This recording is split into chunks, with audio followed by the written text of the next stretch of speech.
சங்கீதம் அதிகாரம் 81.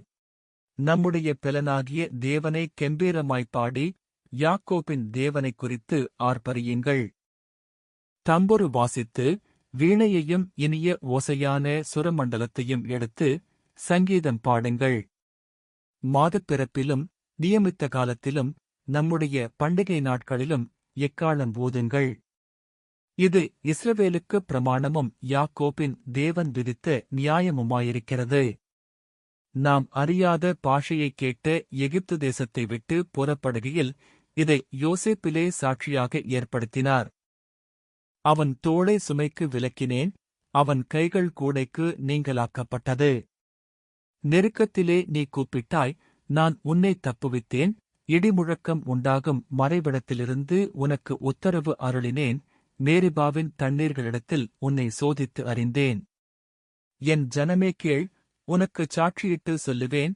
இஸ்ரவேலே, நீ எனக்கு செவி கொடுத்தால் நலமாயிருக்கும். உனக்குள் வேறு தேவன் உண்டாயிருக்க வேண்டாம். அந்நிய தேவனை நீ நமஸ்கரிக்கவும் வேண்டாம். உன்னை எகிப்து தேசத்திலிருந்து புறப்பட பண்ணின உன் தேவனாகிய கர்த்தர் நானே. உன் வாயை விரிவாய்த் திற, நான் அதை நிரப்புவேன். என் ஜனமோ என் சத்தத்துக்கு செவி கொடுக்கவில்லை. இஸ்ரவேல் என்னை விரும்பவில்லை. ஆகையால் அவர்களை அவர்கள் இருதயத்தின் கடினத்திற்கு விட்டுவிட்டேன். தங்கள் யோசனைகளின்படி நடந்தார்கள். என் ஜனம் எனக்கு செவி கொடுத்து இஸ்ரவேல் என் வழிகளில் நடந்தால் நலமாயிருக்கும். நான் சீக்கிரத்தில் அவர்கள் எதிராளிகளைத் தாழ்த்தி, என் கையை அவர்கள் சத்துருக்களுக்கு விரோதமாக திருப்புவேன். அப்பொழுது கர்த்தரைப் பகைக்கிறவர்கள் அவருக்கு இச்சகம் பேசி அடங்குவார்கள். அவர்களுடைய காலம் என்றென்றைக்கும் இருக்கும். உச்சிதமான கோதுமையினால் அவர்களைப் போஷிப்பார். கன்மலையின் தேனினால் உன்னை திருப்தியாக்குவேன். ஆமேன். பிரியமானவர்களே, இந்த சங்கீதம் மகிழ்ச்சியுடன் தேவனை துதிப்பதும் அவருக்கு கீழ்ப்படிவதும் எவ்வளவு முக்கியம் என்பதை நமக்கு நினைவூட்டுகிறது.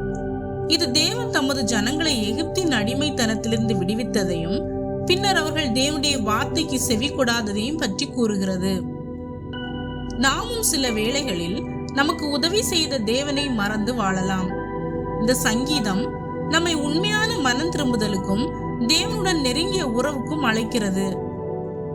இன்று அவர் குரலை கேட்டு அவரிடம் வந்தால், இஸ்ரவேலை அடிமைத்தனத்திலிருந்து மீட்டெடுத்த தேவன் நம் வாழ்க்கையின் எல்லா சூழ்நிலைகளிலும் நமக்காக செயல்படுவார். ஆமேன்.